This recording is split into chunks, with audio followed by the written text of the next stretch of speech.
And welcome to another Craig and Ford live stream. I hope you all can hear me well. It's Mill. Hello. Who else do we have here? Howard. Hello. Tea just finished. Indeed, my tea's just finished too. Ramalama. Yeah, that's Ramalama. 58. Hello. Mr. Korean. Hello. Oops, smashing things around here. Hope you're all well. Hello, David. Welcome. And Leon from Nagaland. So where's everyone from? I've seen Norway, now Nagaland. Michigan. Welcome to those in the United States. Always in the news, the United States at the moment. I've put on the screen here, I don't know, there, somewhere. Possibly there. Is it there? There. That's it. Hello from Brazil. Some comments so you can read the comments. I don't know if that makes things easier. I'm hoping these will be then recorded on the video so that people who miss it can come back and actually see the chat. So we'll see how that goes. Hello, Chris. So I was going to start today by talking about a couple of things. I mean, I wanted to talk about the World Tree last time we were here, but we failed dismally.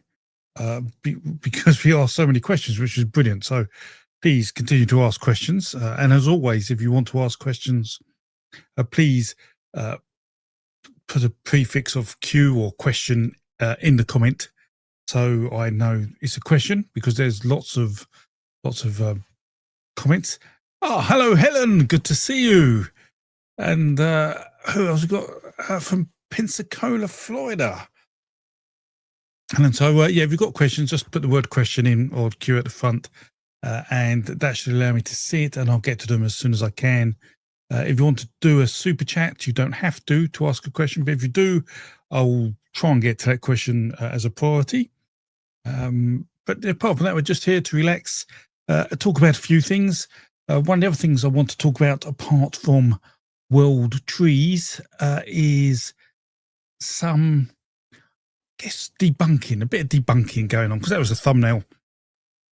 And the reason I want to do that is, if anyone's followed me for some time, you may be aware of some of the conversations I've had with other creators. Let's call them, how would I call them? Self-proclaimed ancient history experts, let's call them, who have sometimes suggested things about history that aren't true. Now, whilst I'm not a historian per se, I have to be aware of history to glue things together.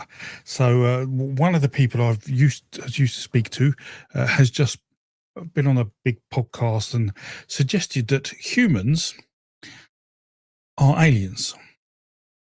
So I wanted to have a little chat about that and a few other things, because I don't know if some of you are aware of these. I don't know what to call them. I want to say comments. Let's just call them comments rather than suggest anything bad from them. And so, yeah, just to let you know what they are and why we can debunk them really quickly and really easily. So, Mr. Crane and Craig, I tend to think the pyramids and much of the Pharaonic cut were actually built by the Aquada in a huge semi-nomadic culture during the Green Sahara. Okay, Matt LaCroix, yes, he is one of these people who comes up with some interesting commentary. But yeah, we do that. So, in case you don't know what I'm talking about, then, so Matt specifically, I did have a chat with Matt on the Will John show, and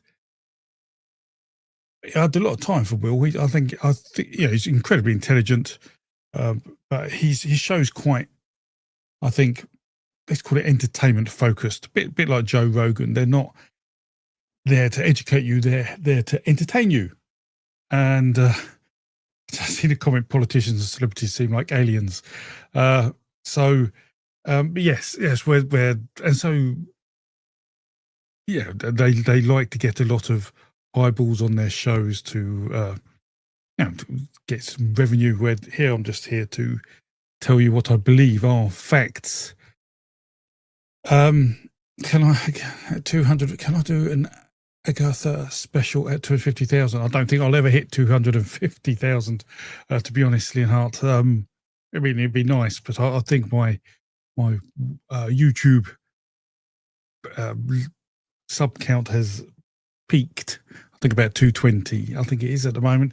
It's taken probably about a year to get 20,000 subscribers. So yeah, but that's fine. But I'm not here to become rich and famous. I'm just here to talk myth and talk to you wonderful people, because you have some brilliant questions and it just makes me think about things. And yeah, but anyway, so this Matt LaCroix, one of the things he said is that humans only have, I think it is 24 chromosome pairs in their body, and all other mammals have 26, I think it's chromosome pairs. And he's saying, well, our DNA and chromosomes must have been tinkered with. Perhaps they've come from somewhere else, and so we're aliens. But the fact is, what's happened is some of the chromosomes have fused together, and we can actually see, in effect, scars in the chromosomes. We know exactly where in the chromosomes it's happened. We can see it. And then it's as simple as that it's just some chromosomes have fused together. We're not from outer space, not in terms of hominin or even hominids. Absolutely not. And he also mentioned about how we seem to have grown very quickly, modern humans, in intelligence, where in fact our brains were this sort of size, or maybe 5-10% smaller about 1 million years ago. I mean, not much has changed. So yeah, and that frustrated me seeing him, because he annoyed me when I was talking to him about Shurpak, and this is an antediluvian city. So it was involved in the floods of like considered to be involved in sort of floods of Mesopotamia. Think of it like the Noah flood type myth. And he was suggesting that there was a huge worldwide flood, and when they found Shurpak and they dug down, they found an advanced city underneath it. But he was absolutely being really disingenuous with the information. He suggested an archaeologist had found this, and I actually was familiar with the archaeologist's work. It was Schmidt, and you can actually find it online. I think is it Pittsburgh? I think may have copies of his notes anyway, but it actually says, there's actually a culture that we're fully aware of, 4,000 years old. It's not advanced. So he's just really just misrepresenting information, and it's just annoying me. So I just want to perhaps go through a few of those things if people are interested in that. But I'll talk about the world tree first, because that's where we left off last week, or a couple of weeks ago. Right, so let me just quickly check. I saw Mr. Crinin. The opinion is a layman's view, and the evidence still points to Egyptology. Oops. If I were a scholar teaching like you, I could not have admitted my unsupported suspicion about the period. Okay. So I'm just seeing if there's any other questions. No. Yeah, there's right. So there's some interesting comments. So what we're seeing, why do people make up myths? People make up myths to explain things, but what we're finding now in this modern day is that people are taking things out of context to make the world sound more interesting and to get clicks and views and the like, and in effect, grifting, I think, is the word people tend to use about Graham Hancock and Matt LaCroix, which is that they know that they are giving misinformation out, and they're doing it to get views. So So this is weird comments. So yes, so yeah, it's a real issue. And the other thing, perhaps I want to talk about, I've spoken it to a few other academics on YouTube about credibility. So how can we as YouTubers show you we have credibility? What can we do in our videos? You know, if I wish there was like a watermark or a stamp or sort of a tick to say we have credibility versus those who do not, so that when you watch our videos, you know that this isn't AI slop, that we have a vague idea of what we're talking about rather than making things up. So yeah, I don't know the best way to do that, and whether people really look for that. I don't understand why why people click on those videos. What are they? Do they really think that the things they're talking about? So Hancock and his various ideas. I mean, let's not forget Hancock. He wrote a book about Mars and how remember there's a mountain that looks like a face, and he said that was artificial, and there's a civilization on Mars that exists. What happened to that? You don't hear him apologize for that on a regular basis. It's it's just annoying. So for those who are joining, hello everyone. I'll just say, what is the topic? I'm going to talk about the world tree, but I'm going to answer all your questions, or as many as I can. And I was just having a little rant about self-proclaimed ancient history experts and pseudo-archaeologists who just irk me quite a lot by announcing things that they know aren't true, but they're doing it to get views. And I don't understand why people are doing that. It's just, just annoys me. So anyway, we have about 45 people here. There's a question before. So let me just show that so you know what I'm talking about. Crickfold, do you know of many myths from Nagaland, or the Naga people more specifically? So yes, there's actually a really couple of good books on it if people want to read Nagaland myths. 1 second, let me get them.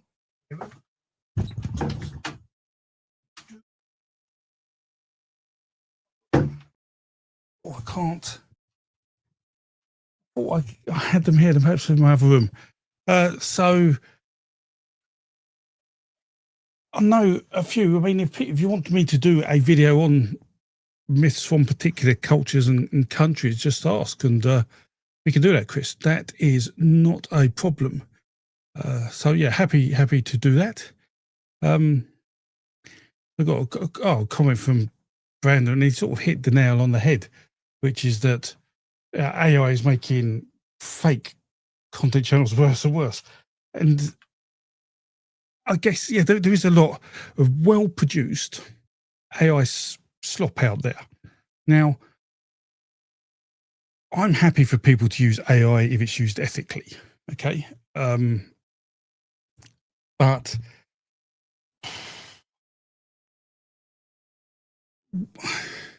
when people then, but people can wrap up in a really nice presentation, and it looks really good. There's one particular channel I know that looks at old nursery rhymes, and it does a really good job with thumbnails and the presentation and the script. But without a doubt, it is predominantly AI generated. You can absolutely tell. And there's lots of long documentaries I've seen from even sort of content creators I've worked with in the past who have absolutely used AI to create stuff. And I don't understand why people watch it. And it's this credibility thing. How do we sort of add credibility to the data we produce? Is there a way we can have a score on our video saying this video is of academic quality or not? And would people want that? I'd like to think people would want that. And it may reduce the amount of people who watch my work, because some of my thumbnails are a bit clickbaity, and they're designed to do that for people to watch. It's something I'm pondering, talking to more people about, to see if we can create a way of doing that for many academics. I mean, there was a chap called Flint Dibble. You might be familiar with him. He was on Graham Hancock, and he set up a sort of a real archaeologist or kind of network, which I'm part of. And there you've got about 50 or so academics who are on YouTube who, we all can work together and exchange information. And but it wasn't a way of sort of showing when you see the video that this is a legit video. So I don't know how to do it. It's a problem I think we have on YouTube.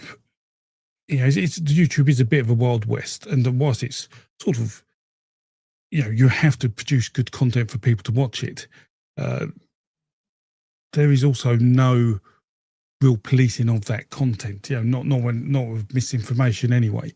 So on Twitter or X, whatever it's called, you get community notes to say someone's lying, but we don't get that here. And it's a problem. And if any of you have any ideas or thoughts, drop them in the comments or message me, or if you're on the Patreon or YouTube membership, post something and I'll have a read.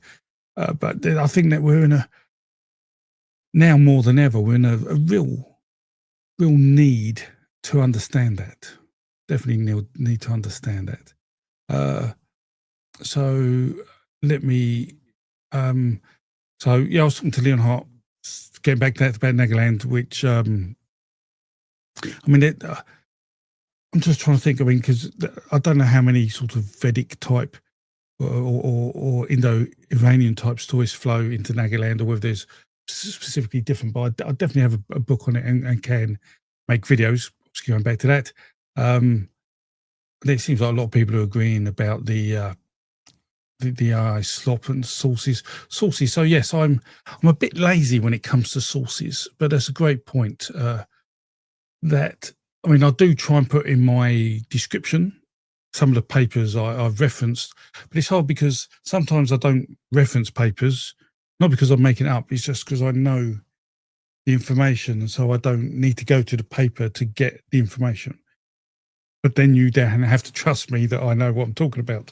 So how do I do that? So perhaps I need to be more disciplined and make sure I create those papers. Now, I had a chat with Portable Orange a month or two ago, and he had an interesting technique, and I may do this, which is that he created a Google Drive note document and put the papers in there and notes in there. And that might be a better way of doing it. So I can, if there's an interesting point or a reference or a citation I use, I can put it as a number, let's say in a corner of the video, like number 20 or whatever, and you can load the document and see number 20 and point it out. So that's perhaps a way of helping people understand the information I'm presenting is credible as well. So yeah, that's a very good theory, or good theory thought to do that. Yes, yeah, I agree, Helen. If we could have a sort of a badge, but what stops people copying the badge? We sort of, unless we actually create a real organisation and trademark that, and then we can sue for copyright or something, or misuse of the trademark, infringement of trademark. We could potentially do that. Create an organisation. That's crossed my mind.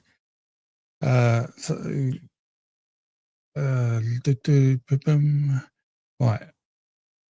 Just looking for questions. Someone says Fortress of Glue makes a compelling story of myths and legends come to life. Yeah, I'm familiar with some of his work. I don't watch too much. So some of it I don't feel is as accurate as it could be, to be honest. But yeah, some of his work is very good. Certainly more recently, I think he's upped his game a lot. So so that was just a thought on how to maintain a consistent level of academic credibility in the the information I present you and the videos I present you, and which we can do with other people. So let's talk about the world tree, and lo and behold, we actually get a question up: what is the early literary reference to the world tree? That's a great question. So let me explain what the world tree is and what it isn't. So and then if we have time up, we can look at some of the weird accusations that some of these self-proclaimed history experts have made. But the world tree. So the world tree is a motif that is around the world. Whilst we see it a lot in Europe, it is in Eurasia and the Americas, the Near East, less so in Africa and Australia, but everywhere else it's there. So that sort of suggests an out of Africa origin of that myth. And so what has happened, or what seems to have happened, is it stemmed from a creation myth. And that isn't unusual. We see like flood myths stem from creation myths. So, and the world tree exists because, and this isn't always the way, because there are different flavors of world tree myth, and some have just popped up because everybody has trees in their world and make stories about them. But I would say I'd say half the stories have probably been influenced from a creation myth which goes along the lines of, in the beginning there was some land, and from this land a tree grew, and what the tree does is push the sky away from the land. In effect, it separates land from the sky, creating two realms, if you would, and to create a space for people to live. And so that's the basis of the world tree. But what we also see with that world tree is then it acts as a channel for life to appear. And so we see creation myths where people come out of the bottom of a tree. We also see them come out from under rocks or holes in the ground, but very often this tree grows and people come out of the tree. There is no creation process of the people. The people have been made, and they're there. So what has happened with that? Why do we see it elsewhere, and how does it? Why is it seen as this axis mundi, I guess you'd call it? So what has happened with that is that tree has, there are environments where there aren't trees, such as mountainous landscapes. There are less trees, and so what you find is that the tree turns into a mountain, or in some places you see pillars support the sky. So the tree then goes into different formats, but the motif is still the same, is that there's an object that separates the heavens from the earth. And then what we see is, because that tree can connect things, so it's connecting the land and the underground from where people came from, if you look at that basic story, and the sky, and create a level in between, it is creating realms, as you would see. So it's a center point for things to be connected, and that on top of the actual form of a tree with its roots and its branches, it is something that connects. You have this. It's almost the same right way up and upside down in effect with the roots. So that is also why that motif is quite common, even if myths and stories cannot be traced back to an origin of a creation myth. It's because people see this tree, see it has roots in the ground, they go up in the sky, and they're tall and wide, and so there's a natural human thought, almost like an archetypal thought. That's why trees have this role. Really, it's not a particularly complex role. It's just trees for humans were perhaps amongst the biggest living things people would ever see. So there's probably an interesting sort of, I don't want to call it spirituality about them, but some people do see spirituality in trees and animism, and a tree grows slowly, and and in fact, trees perceive time very differently to us. Like many plants do, but trees, for example, they may sense where they want their roots to grow, but it may take them 10 years for their roots to grow there. It's absolutely rather magical if you look at it like that, a tree. So, yeah, for humans to see such a living thing to grow so slowly, to be so big and supportive, to separate the heavens and the earth, that is really the seeds of the world tree. So let me I think there's a few questions. Right, so let's see what they are. Stefan, where and at what point does the world tree become a shamanic emblem? Okay, that's interesting for a couple of reasons. So, one, I really think our understanding of shamanism is a bit like our understanding of Celtic culture, which is ambiguous. If you asked everyone here what a shaman is, I'm pretty sure everyone will give a different answer. Some of them may overlap, but there'll be quite different answers.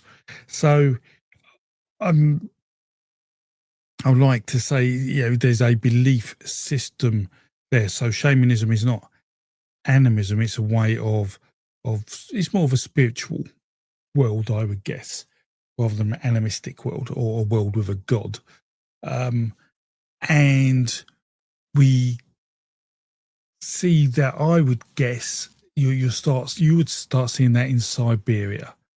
I would say that starts, and I will explain more about that soon. So just to go off topic, because I can, and I like doing it. So one of my next videos will be a remake of an Oldest Gods video I made, where I explained how the Neolithic hunter-gatherer culture split up after the last glacial maximum forced them towards the North Mediterranean coast, and how we had a set of hunter-gatherers on the west of Europe, some sort of on the central Europe, and then cultures in the east split up a bit further. So we had Caucasus and some on the Levant and the like. But what I never really talked about was how there was influence from what we would call Central and Eastern hunter-gatherers. And then these are really important in terms of the influencing of the Indo-European peoples. And these people probably didn't influence the Near Eastern cultures. So when these cultures came up, they were certainly the original Neolithic farming cultures of the Near East probably had very little cultural overlap in terms of new myths of the last sort of 20,000 years as the Indo-Europeans. But what happened is that as they expanded, some of them did influence some of the Indo-European stories, and they may have either influenced them through spreading out into Europe before the Indo-Europeans, then the Indo-Europeans come along and absorb some of that culture, or some of those Neolithic farmers may have crossed the Caucasus into the Pontic steppe and influenced Indo-Europeans centrally. But I never described that in my last video, and I would like to do that. And I would like to also explain some more nuance around the development of religion in the Near East and the Levant and Mesopotamia, and how some of the big gods came along. So, so as a slight aside, I'm doing that, and the reason I'm doing that is to explain that in Siberia, that was part of the Eastern hunter-gatherers, the people there, and I think they have, because of the influence they bring in, it makes me feel that they were probably one of the more significant shamanistic cultures in terms of myth transfer to the stories we know today.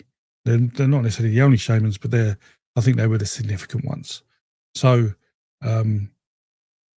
they would probably be the ones that would most likely have introduced this tree motif if it was needed to be introduced to the Indo-Europeans, if they needed to introduce it to, let's say, the Germanic people. But it could equally be that the Europeans, the Proto-Europeans and the Germanic people thought of a tree independently. That's absolutely possible. There's certainly no way we can prove influence of myths making the Yggdrasil in Old Norse an ash tree. There's nothing it's putting in to do that I can see. So in a way, it could be that it did just come up as an archetypal thought. But it's really interesting, and I say I can try and make videos about these, but they're all exceptionally complicated because there's lots of influence and So, but that's there. So just ask, and I'll do my best to try and do that. So let me ask for other questions. S. Mill. Good to get a question from you. Any evidence that the shoe, the air separating up from the sky and Geb the earth in Egyptian myth, is a derivative of the world tree?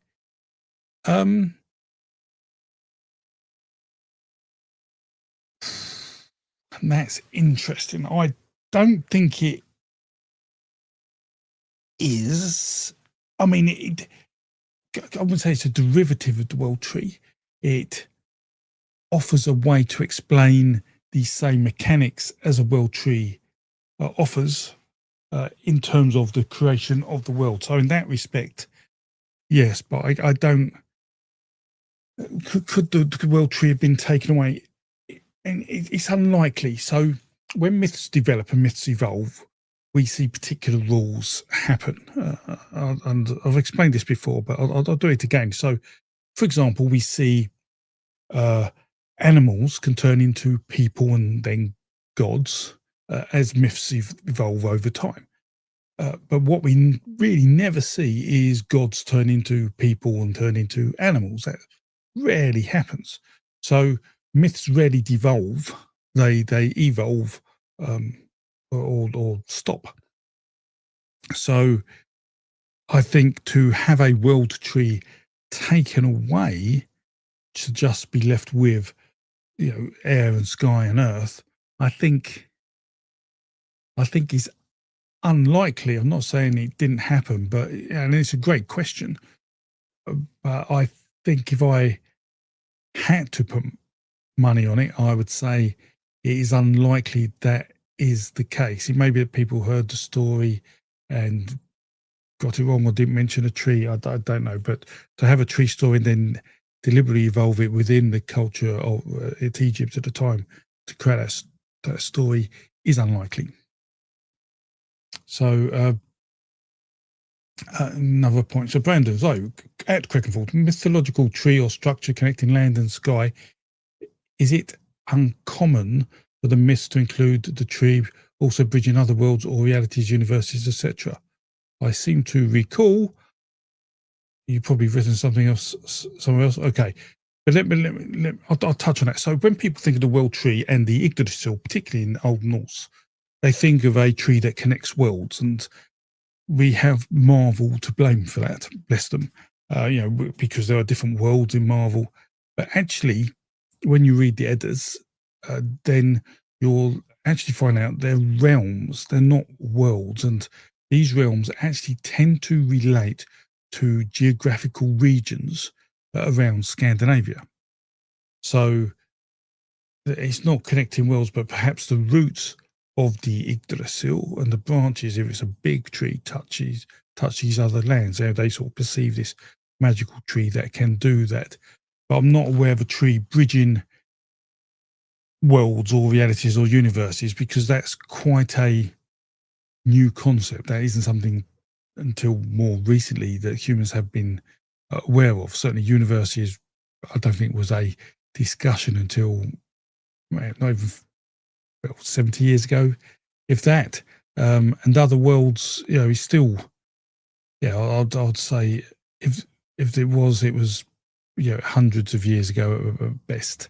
So I'm not aware of any in terms of traditional mythology. So I hope that makes sense.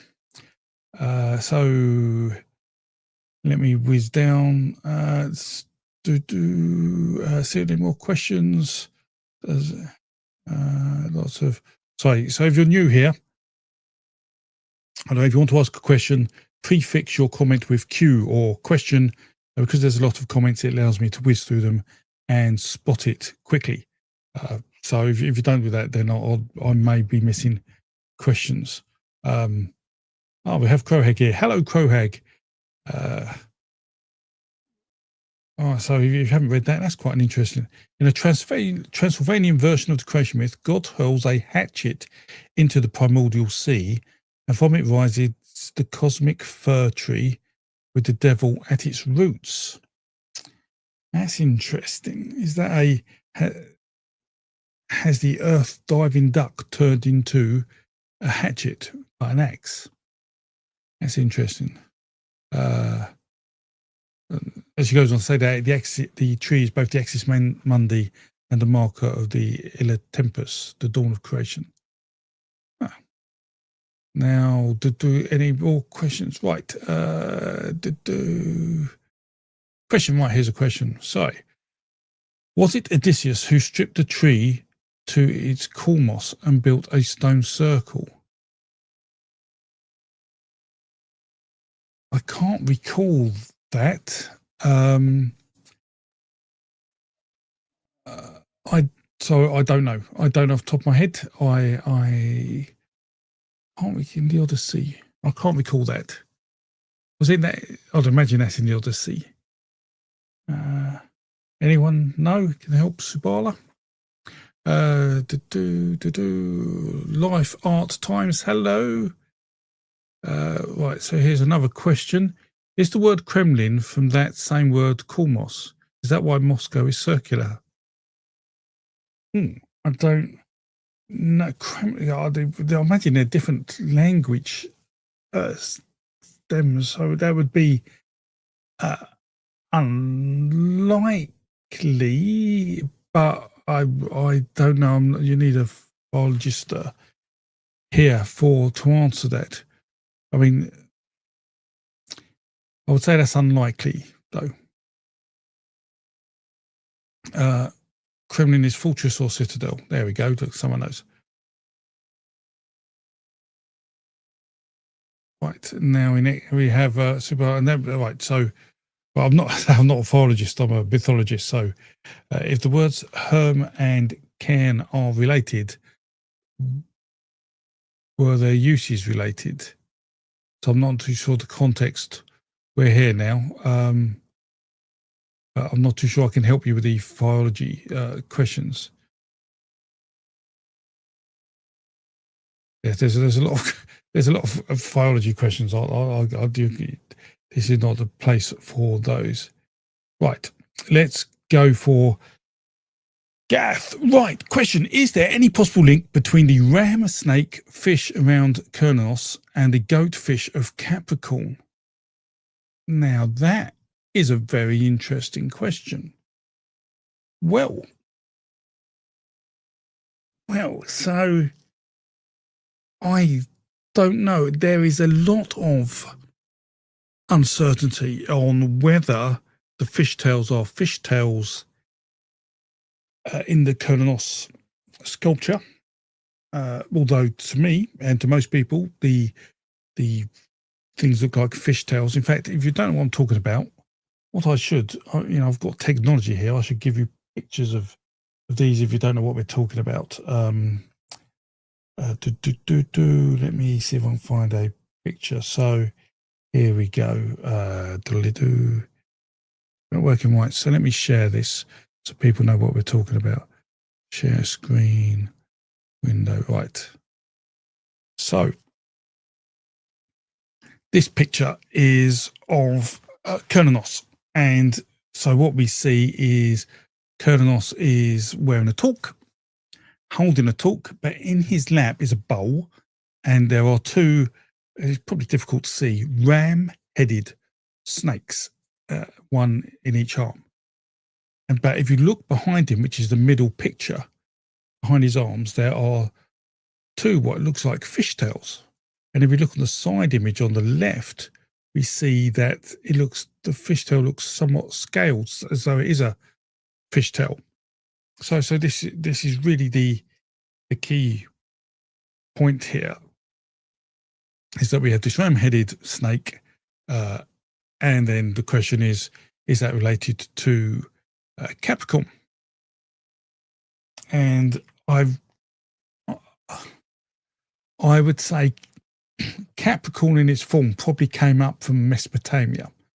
Now, there could be some links with the goat, ram's head, and fish, because we see some deities associated with water and fish form in the Near East, and they could have some relation to that. Excuse me.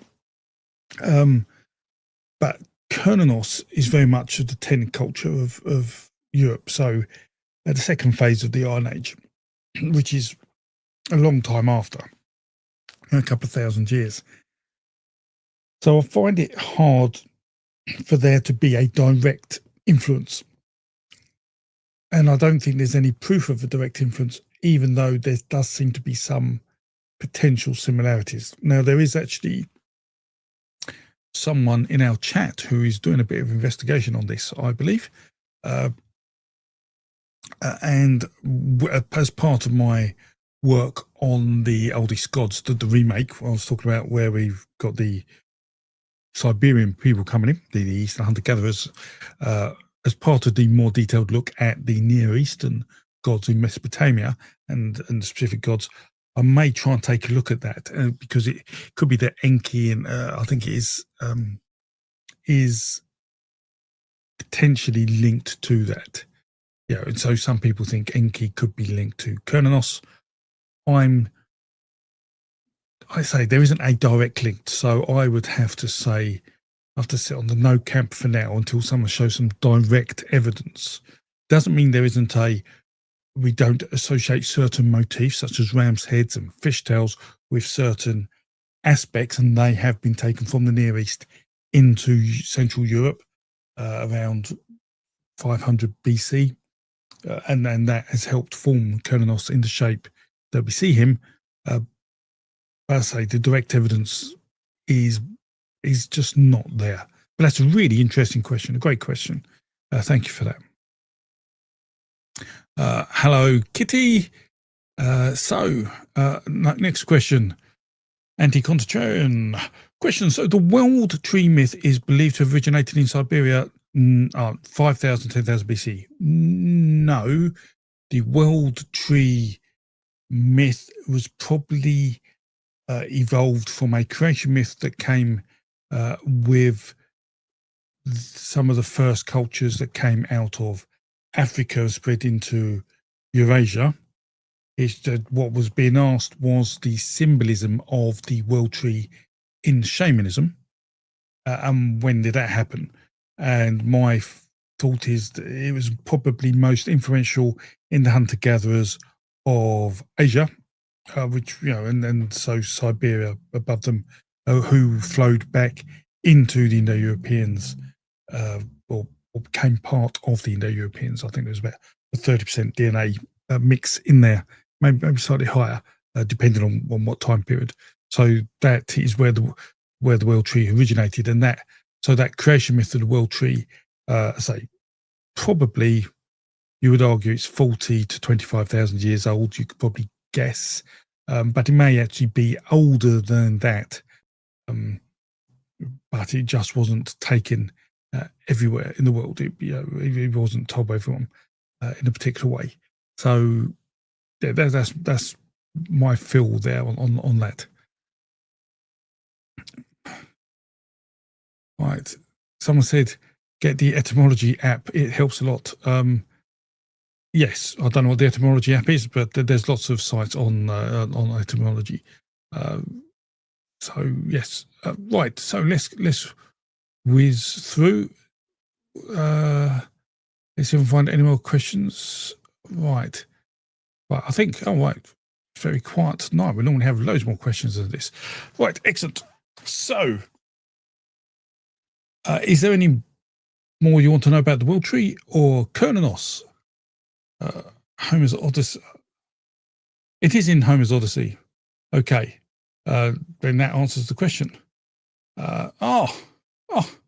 It's young Jeff Lipman, who runs a wonderful podcast. He asked a question: is there any scholarship that compares Neanderthal or Denisovian art mythos with Indo-European? Right. So, no, not Indo-European, because that's too late. But you'd, there is, I mean, I don't think we've got any Denisovian art, but we do have Neanderthal art, cave art. Let me see if I can. If you didn't see the cave art chat I had a while ago, let me see if I can find it whilst I'm here. And I can show you something really cool if I do have it. But I may not, because I am not the most organised when it comes to my pictures. I must be able to find something online to show you something really fascinating. That's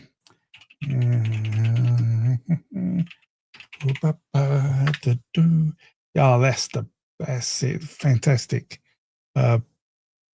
thing. Right. So, so what we have here, let me share this screen. No, that isn't sharing the screen.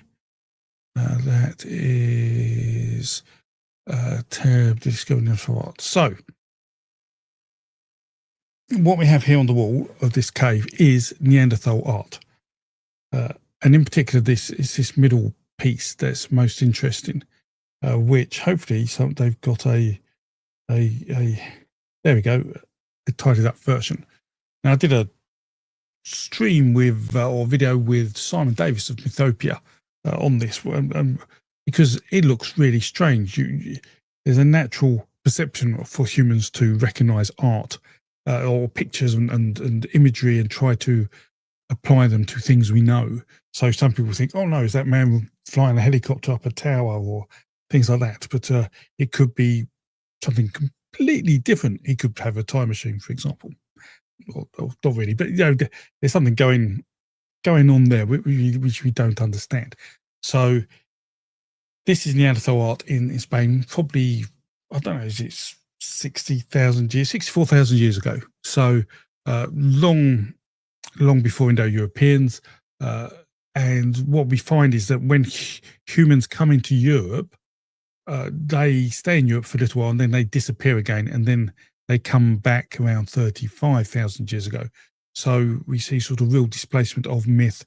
So it's very unlikely that Neanderthals and could have their myths transferred to modern day humans. Not impossible, but very unlikely. But that brings up a really interesting point about could Neanderthals talk? When did humans talk? Because people talk about language and when did this happen? Yeah, and the fact is that Neanderthals are outside of Africa.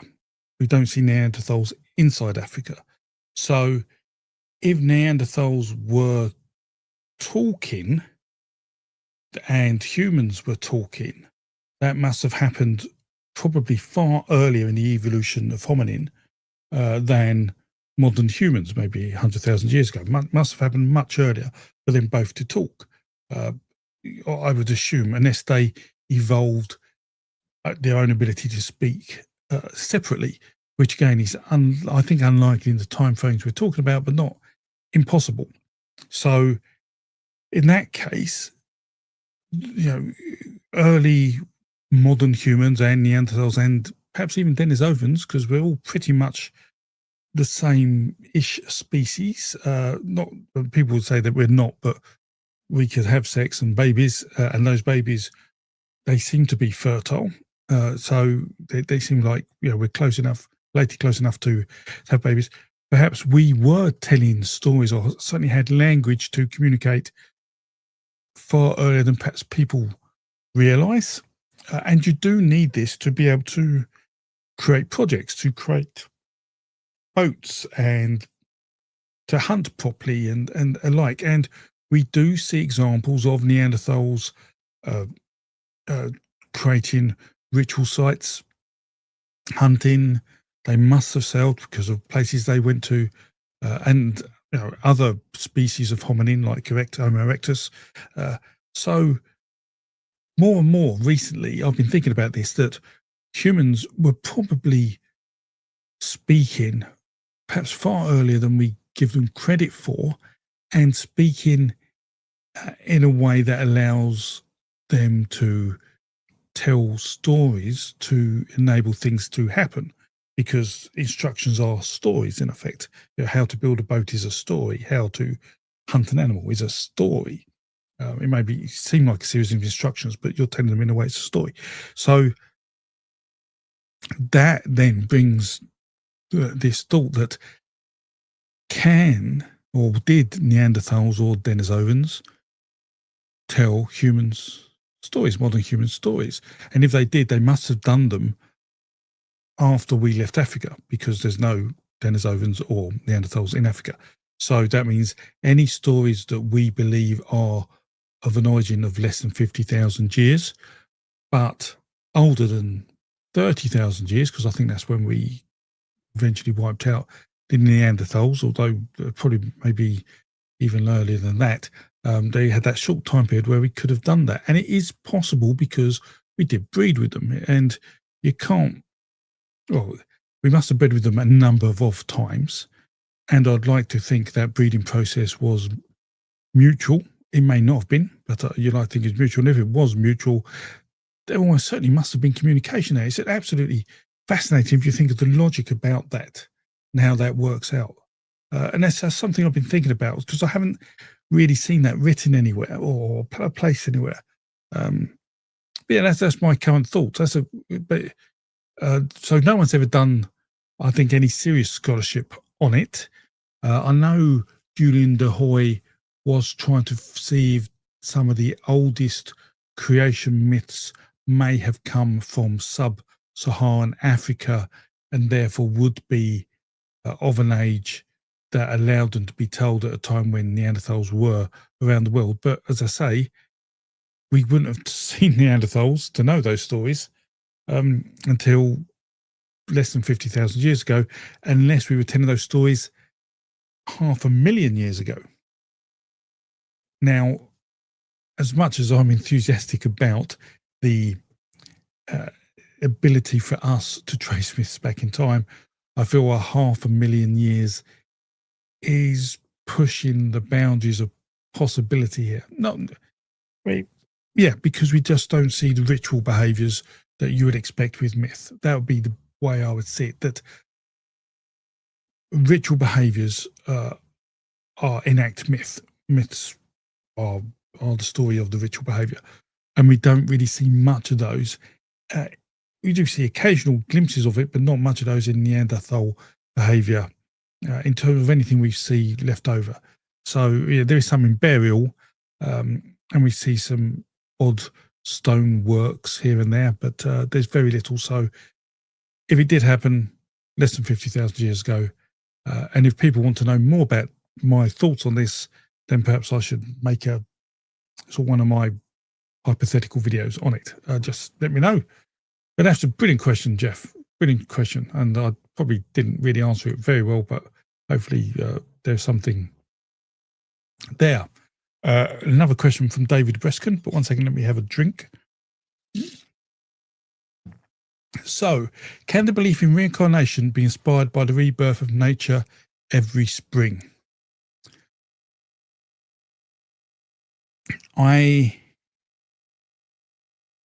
So there's different ways of different beliefs in reincarnation, and I think different things will enable those different beliefs. So the big rebirth thing is the moon. We see many stories of the moon, going to sort of a blue moon, new moon sort of the lunar cycle as a rebirth, and that was really significant.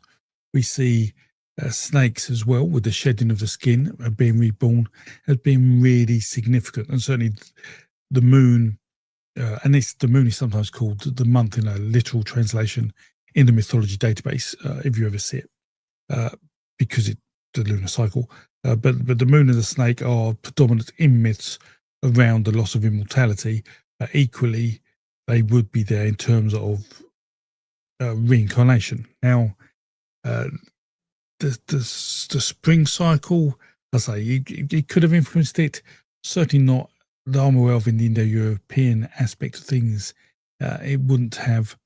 And there are variations in Indo-European belief on reincarnation, but the thought is that, so when you died, your body remained, but the life force disappeared.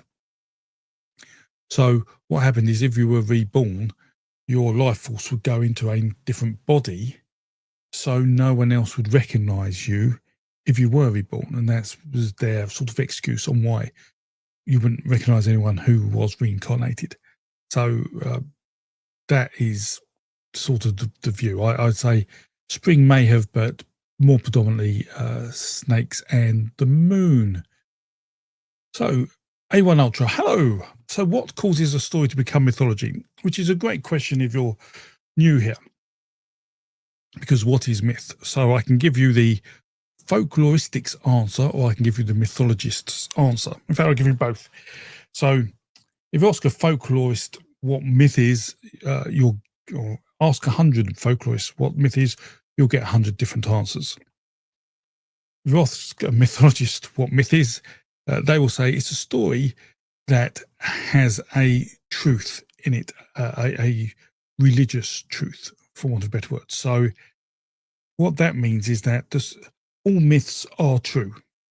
Okay, you may hear people say, "Oh, the myth has an element of truth. Perhaps it's true that they did this," and it's absolutely correct that myths have truths.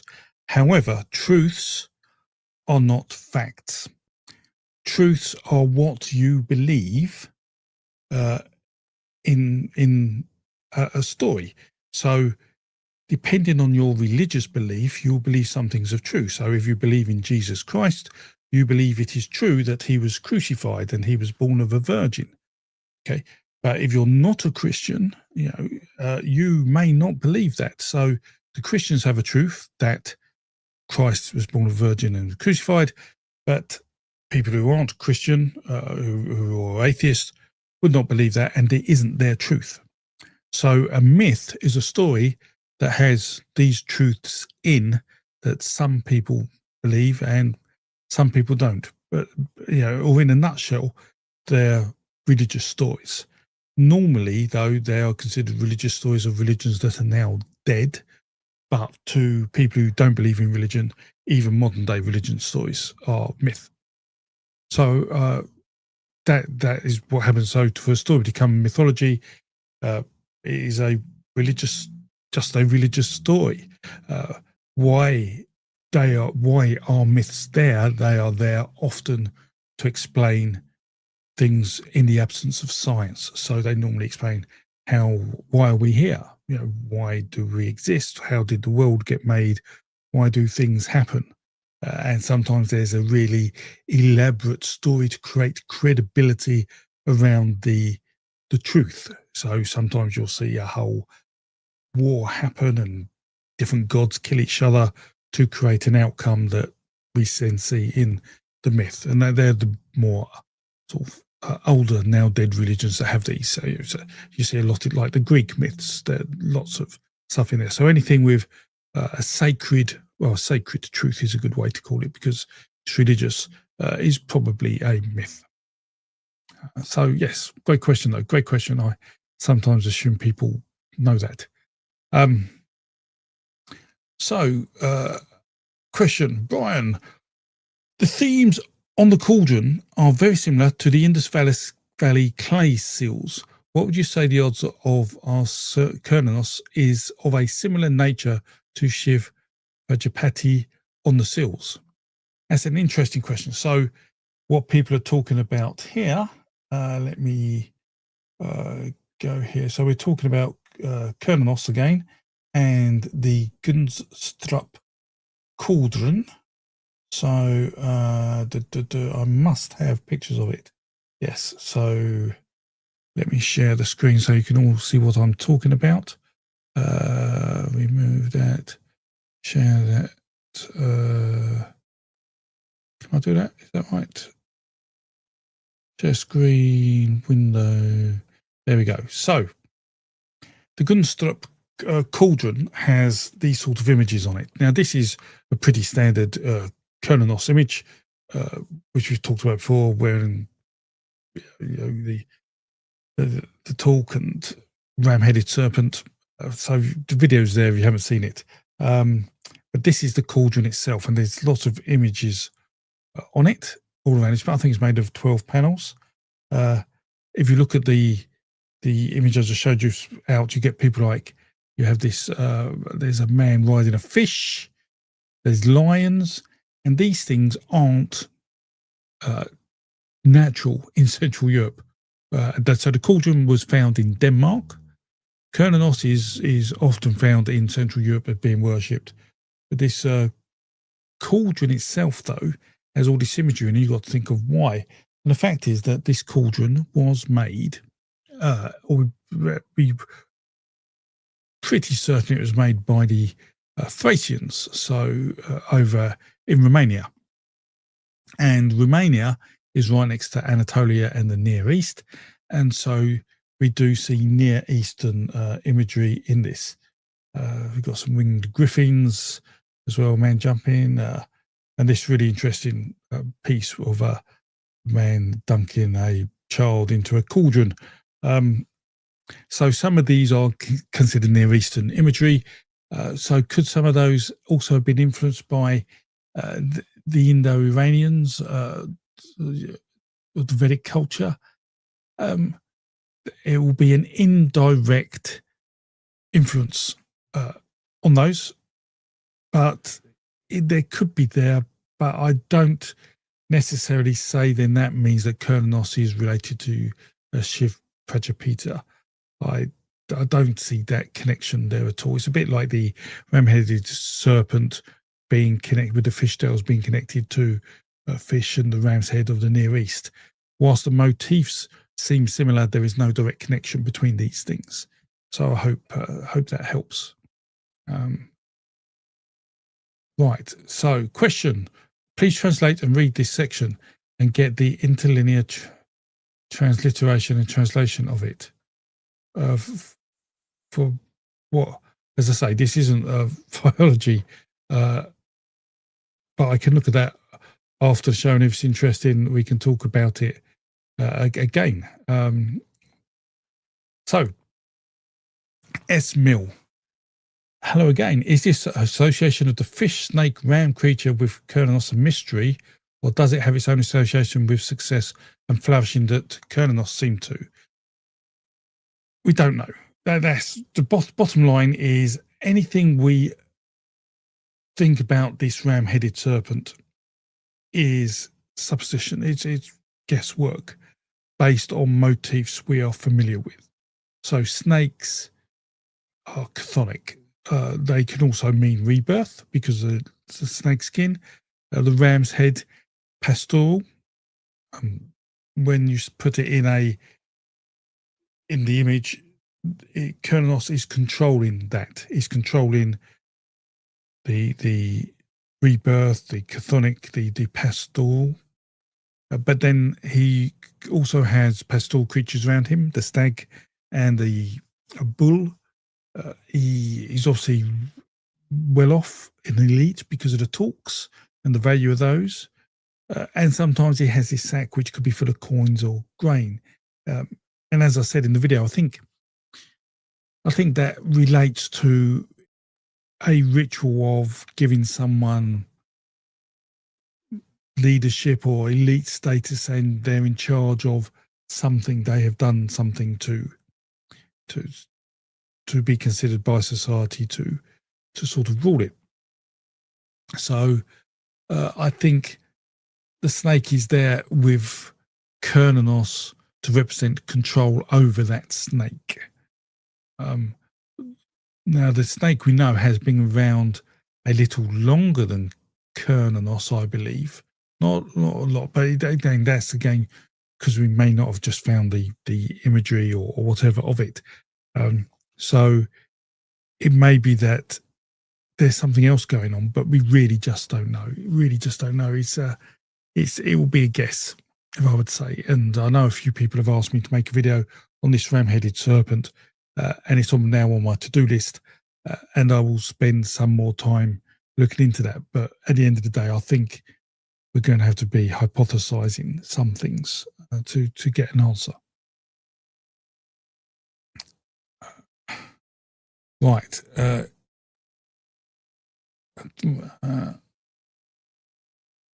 me just whizzing down so you can see a question. Right, here's an.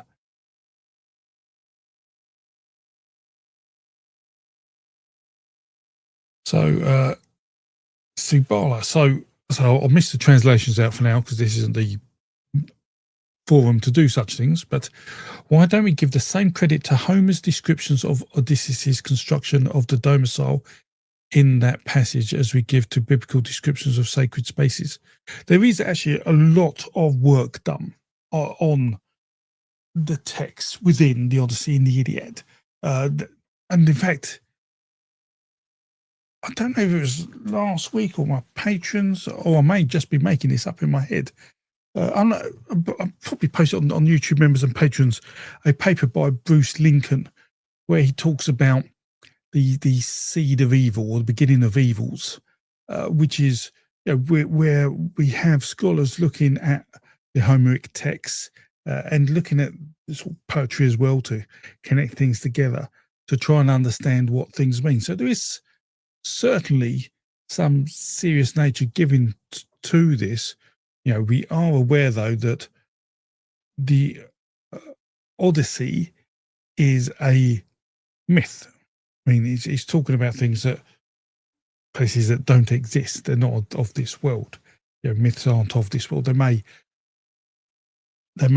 feel like they are happening in a world that looks like our own, but they are not of this world because the creatures and some of the buildings don't exist there. So there is scholarly work done on passages within the Homeric texts to try and really understand what is going on, and making comparisons amongst various texts to do that. And I say, if you want a really good example of that, Bruce Lincoln just released a paper called, I think it's called The Beginnings of Evil. Does anyone know? Let me see if I can find it here. Yes, The Beginnings of Evil by Herodotus. Let me just share that for you so you can see it if you want to have a look. Oops, I'm sorry, my Adobe is going a bit bonkers. Share. Right, here we go. So this came out a little while ago. I think it's free to download from academia.edu. Bruce Lincoln, a fine scholar, trying to be retired, but he's continually producing work. He's the guy who wrote the paper, the very first sort of paper on the myth, the creation myth of the Indo-Europeans.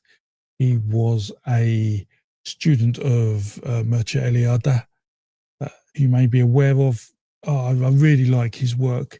His book Theorizing Myth is one of the best I've read in the mythology space. So I highly recommend his work. So I have read that, and basically he's looking at, in this case, some work from Herodotus and the Homeric hymns to explain the beginning of evils and what that really means. It's a really fascinating subject, by the way, where we see, I think it's in the Iliad, I think it's a blacksmith's son killed, and you think nothing of it, and it talks about the beginning of evils, but the blacksmith's son being killed, well, the blacksmith was a shipbuilder. That's what it is, the shipbuilder's son being killed. The shipbuilder was the guy who built the ships to allow Paris to escape with Helen of Troy, or Helen of well, she wasn't at Troy originally, but eventually she ended up there because of these ships from that shipbuilder. And it was like, well, perhaps he wouldn't have built the ships if his son wasn't killed. So his son being killed is like the seed that, started off the butterfly effect. And it talks about that. So really fascinating. Highly recommend reading that if you can. If you're on YouTube members or Patreon, there's a link for you to see that. Someone said, Alexander, the moon is a balloon. Indeed, I was referring to a David Niven novel that you may not be familiar with. He's now a long dead film celebrity from Britain. So here's a comment from S. Mill about the language. If the current strain of humans, that's an interesting way to put it, came from Africa 60, 70,000 years ago, already had spoken language, it makes me wonder about the idea of a single proto-language, even if it's too old to be reconstructed. Now, yes, I honestly believe that when humans first left Africa, we probably were all speaking the same language. Now, the reason I say that is not only because I've made a video about what we call ultra-conserved words. So ultra-conserved means they haven't changed over time. They've existed for a long period. So we expect a language to completely change every 5,000 years. It'll be unrecognizable every 5,000 years. But there are some words that we can see told 15,000 years ago that we recognize. And there's a few of them. Some they're really common words are like you, me, and alike, and them. But there's three words which are really interesting. I think it's fire, ash, and bark, and worm. Worm's really interesting because worm represents dragon. But what is even more interesting is that isn't the oldest word we know. The oldest word we know is digit or one. Yes, one. Although we call it digit in English, if you look at other languages, one. That is common throughout so many languages. It's crazy. And there's a paper in, I think it might have been in Nature this week. I'll try and put it on the Patreon and YouTube members. I'll try and put it out on how much similarity there is between languages around the world and in history, but more so than coincidental, as suggesting there could potentially be a single origin. So yes, I don't think it's impossible for that to have been the case. And as I say, it's really fascinating. I hope my logic makes sense to people on how I explain that. So, another question from Mr. Klinen. I heard that Phoenician mines were found in England. I don't know, but some claim the Phoenicians were the basis for the Tooth of Dinaan, and others claim Celts are Hebrews. But I'm almost sure that is grifting. I saw someone say the term BSing instead of grifting. So I think that's unlikely to have any direct calls there. I mean, there were mines in Ireland for tin, especially tin. Cornwall and Ireland had these repositories, but I think that may possibly, I don't know if the Phoenicians would have done that. That'd probably be more likely to be Romans or Greeks, but I don't think that was. There's a lot of talk about how the Neolithic farmers dispersed across Europe and how then the Indo-Europeans dispersed across Europe, and then what does that make the Sicilians and the Basques? Are they hunter-gatherers that have the pre-Neolithic farmers that have managed to sort of distance themselves from Indo-European influence or even Neolithic farming influence? I mean, so where did these people go, and how early did they go to different places of Europe? And so do we get things like Hebrews, Celts and the like? But I don't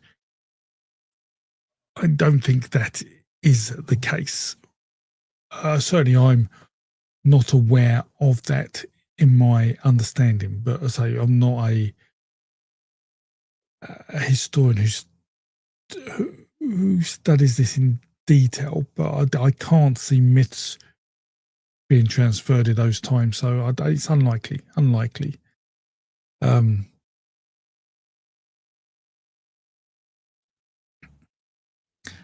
Right, so let me whiz down to any more questions. I may have missed some, hopefully not. Oh, super chat. I didn't see a super chat. I am so sorry, Anti-Contrarian. Thank you so much. Why didn't that pop up? I've been so busy. Sorry. So, what is the oldest example of David versus Goliath, the physically weaker yet smarter hero defeating a physically stronger yet dumber villain? Well, there aren't many things where I see that. You tend to see tricksters do this rather than sort of a physical altercation. The altercation tends to be one that is intellectual. So, in a way, you could argue that, for example, that Samson and Delilah and his hair being cut is sort of a bit of a trickster thing, but in terms of biblical stories. But David and Goliath, that is very interesting. I'm just trying to whiz through it. What motif would it be? I can't think. If you give me 1 second, whilst I'm doing, I can go on the mythology database, and if I can see something, I can share it with you, if that's okay. Now, David and Goliath would be in here because we have all the biblical texts. So we also have it in Persian.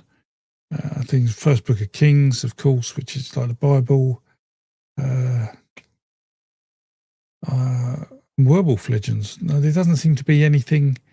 But considering where I see it, so it's well, I've just looked for David versus Goliath on the mythology database. Let me share it. So if you're not familiar with the mythology database, you can just log in. You need an email address. Type in David and Goliath. We have something in Germany about werewolves, but we see in the Near East these. Now, because they're quite far south, there may be, and I don't know off the top of my head, something in the Ugaritic texts. There aren't many translations of the Ugaritic texts yet in the database, but they are coming. But certainly there's no motif associated with it. So I am not overly sure. We could type weak v strong in the search for narratives. So we do that, we get a lot turn up. So from here, it's really just a question of searching. So all these trees, if you're not familiar with mythology database, are folklore which haven't had motifs associated with them. If we scroll down, these are primary sources, but we've got the Odyssey in there. Oh, that'd be interesting if the Odyssey's got it, considering what we've been talking about today. But then you've got dragons. You get dragons are motifs in the Erskine database. And you've got the sun and the moon and but I can't see anything obvious. What I will do, though, Anti-Contrarian, is I will note that down. I will spend a little time looking for it tomorrow, and if I find something, I'll put it in the vlog, my next vlog for next week, if that's okay. Yes, that'll be quite interesting. In fact, and if I do find it, then I'll show how I searched and found it to give people an example of how to use the mythology database. I think that'll work well. Let me just check. I feel quite guilty now. I didn't see the the super chat. So Gary, hello Gary. Greetings to you. One quick question. Thought on the topic of Jesus, and apologies to any Christians. I'm researching for a paper at Jesus, looking at Jesus as a pig. Any thoughts on the topic? I'm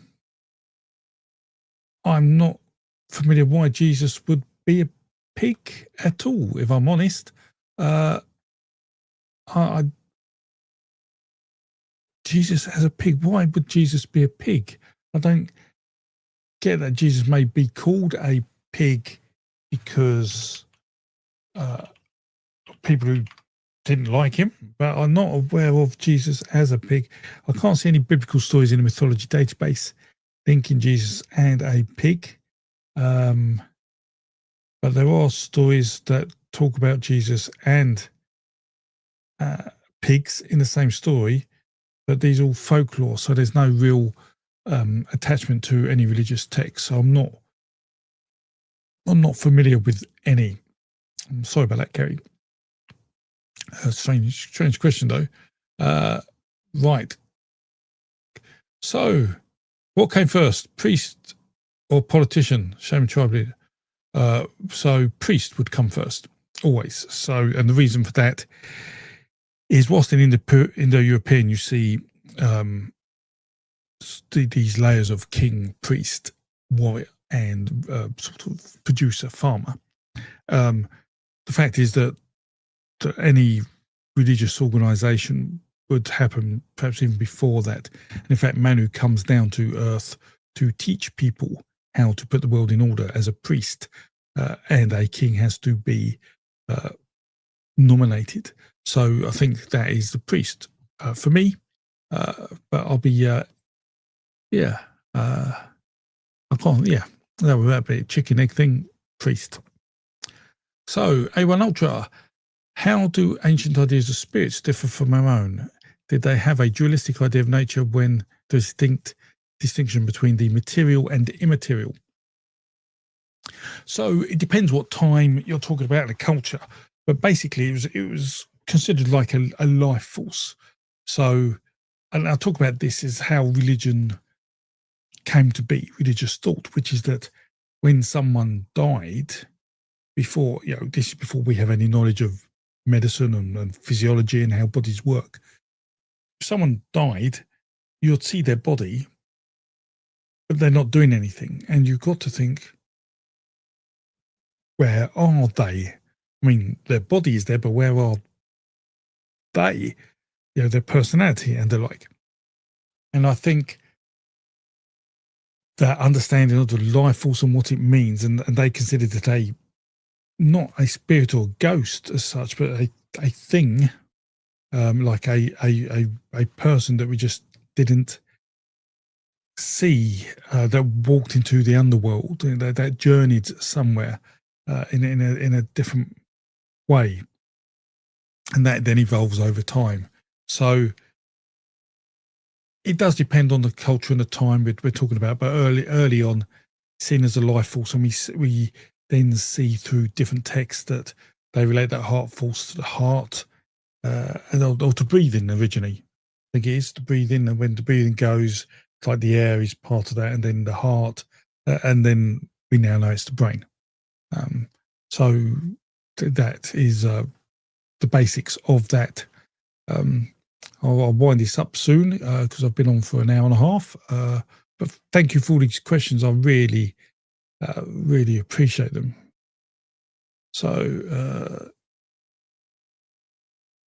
I'll ignore the philological questions. Any questions? So I'm just question young Jeff again. Hello, right. So does the story of Cain and Abel and the subsequent line of Cain mythology have any roots in Indo-European mythology or other you've encountered? So I get this question a lot. Is Cain and Abel similar to the divine twins? And I don't think it is. I think it's just a brother story. Yeah, that's a sort of a standard type motif And the reason I say that is because there's a number of reasons, but the divine twins of the Indo-Europeans do have this format where one is stronger than the other, and we see one disappear from the picture, but we don't see the stronger brother kill the weaker brother. The myth just fades them out because no one's interested in the weaker brother. So that's very different to the sort of Cain and Abel aspect. We also see that in the divine twins of the Indo-Europeans that the strongest represents warriors and the weakest represents providers, where in Cain and Abel, they're both farmers, I believe, and just different types. So I don't see an evolution or an influence from Indo-European mythology into that. I think it's just a folktale leveraged to explain sort of sin, really, because it's in effect the death, the murder, which is important here. I think that's the part of it. And so what I'd look at if I was investigating that, researching that, is the aspect of murder. When was the first stories of murder happening? So, and that I don't know. That could make a good video. If that was me, Jeff, I think that's a great idea. That could be a better video. So I didn't answer your question, but I can now investigate murders. Marvelous. Right. So let me quickly whiz down. Right.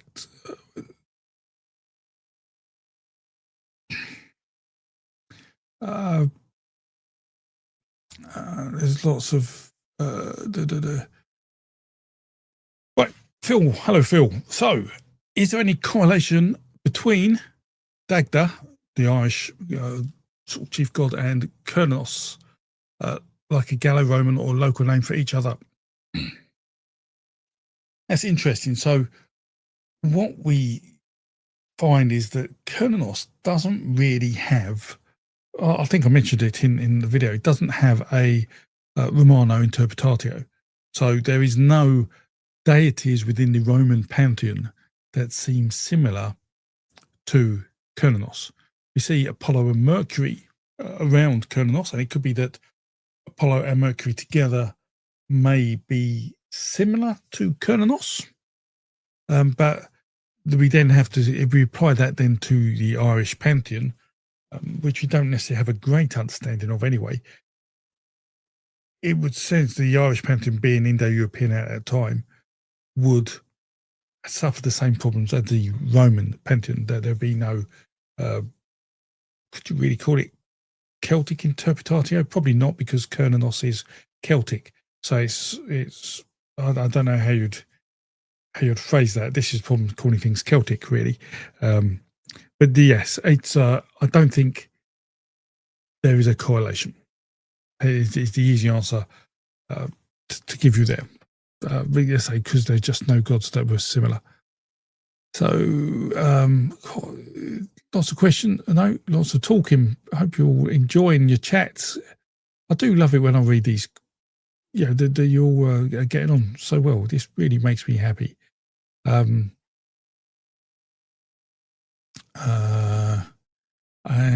right, so that's it. So hour and a half's gone. I think we should start winding this up. So as always, I didn't talk about really about debunking anything. They did a couple of things, but nothing major. So once again, there's another what do you call these? I rarely get them, so I don't know what to call them. They're the super chats. Thank you, Andy Kozarian. So, thoughts from Poseidon became a sea god when he was originally a god of horses and rivers. How and why did this bizarre transformation take place? Right. Anti-contrarian. This is a great question, and it's basically Greece is complicated. And Greece is complicated because of where it is and its role in sort of development of the Europeans and the Neolithic farmers. So we think of Greece as being Indo-European because we do see two phases of Indo-Europeans coming into Greece, one from the north and one from the islands. But there's also Neolithic farming in there, and that Neolithic farming influence is constantly reinvigorated through trade and commerce and interactions, and we see all sorts of things happening. So big things we can see are things like Aphrodite is not an original Olympian. She comes from Phoenicia, and where you see her in Mesopotamia, traveling all up there. The creation myth of the Greeks is Near Eastern. We see it originally, glimpses of it in the Enuma Elish, and then from the creation myth of Dun, I think it is, and Philo, Biblo writes a very similar story, and we see it in the Persian Book of Kings. Is it called the King Book?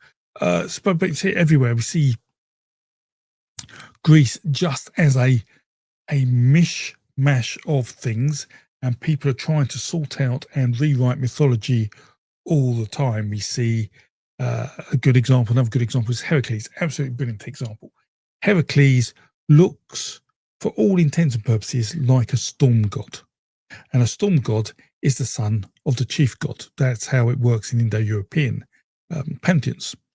But Heracles is the son of Zeus, but is not the son of his wife, Hera. But Heracles is named after his wife.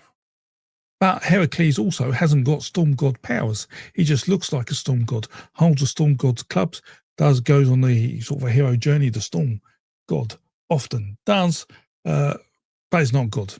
So basically, Greece is an absolute mess of mythology, and depending on how deep you dig into it in terms of temporally, timeline, and where, because there's differences between southern Greece and Athens, and you have the Minoans and the Mycenaeans.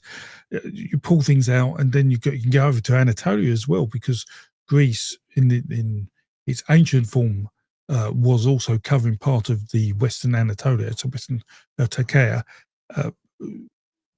You'll get different stories and different meanings and deities doing different things. So the reason why Poseidon changes, and we see this with all other gods, Uranus changes, Zeus changes, Heracles changes, Demeter changes, is because of all this. Now, I have always said I wouldn't touch Greek mythology because it is such a mess. It really is a near impossible task to make sense of it in the way I do as a comparative mythologist. You can get the stories out. Stephen Fry's written some books, Mythos and Heroes and the like, that does a good job of putting these stories into a contemporary form of English that are easy to understand, but you can lose much of that detail from different parts of the world. You have to make a compromise, as you do with any interpretation on translation. But I think it's something I will need to do because I'm asked so many questions like this. So the answer is, the exact reason I'm not entirely sure, and I don't think anyone's entirely sure. A general reason is because Greece just had lots of fingers in lots of pies culturally, and long term I will produce a more detailed answer, a video on that. But that is a big project, but it's something I really would love to do, to try and explain. And so I've made some videos on the pantheons of the Indo-Europeans gods. I don't know if you've seen those videos, and I'll try to explain how Zeus came to be where he is, and the Earth Mother and the like. So hopefully watching those will give you an idea of that complexity. But Poseidon is a god perhaps I should look at anyway, because he is a very important god. So leave that with me. But basically, Greek mythology is very messy. But thank you so much for the super chats. Really appreciate it. I already get any here, so it's all exciting stuff. I was winding up, wasn't I? Let's just check that there's no big questions before I go. I can't see anything really quick before you gave me. All right. Well, thank you for all the nice words. As many of you say some really lovely feedback to me, these comments, and I really appreciate that. Thank you. Because it's quite challenging to be here asking so many questions about so many cultures and myths over timelines and histories. But I love it. I love it. So yes. So as I was saying, apologies for failing to talk about what we had meant to talk about, but I did talk about the world tree, which is what I wanted to talk about last time we were on, that we failed to talk about because we were talking about something else. But hopefully you loved this format, and yes, and thank you for everything. Thank you for the super chats. Really appreciate that. Thank you for coming along, all your lovely words, your great questions, some great ideas. Jeff, the first murder idea I like as a video. Definitely do that as well. Really, if you've still got some of your Sunday left, enjoy it. Drink a fine beverage. Tea is highly recommended, but whatever you like. And thank you all for coming along. Great questions and getting on with everybody, and I really appreciate it. So with that, I will try and release a video in the next week or two, and I'll do another live stream probably in a couple of weeks as well. So yeah, slap the like button or whatever. But anyway, but thank you for all your kind words and your support, and I will speak to you all very soon. Take care, everyone. Toodle pip.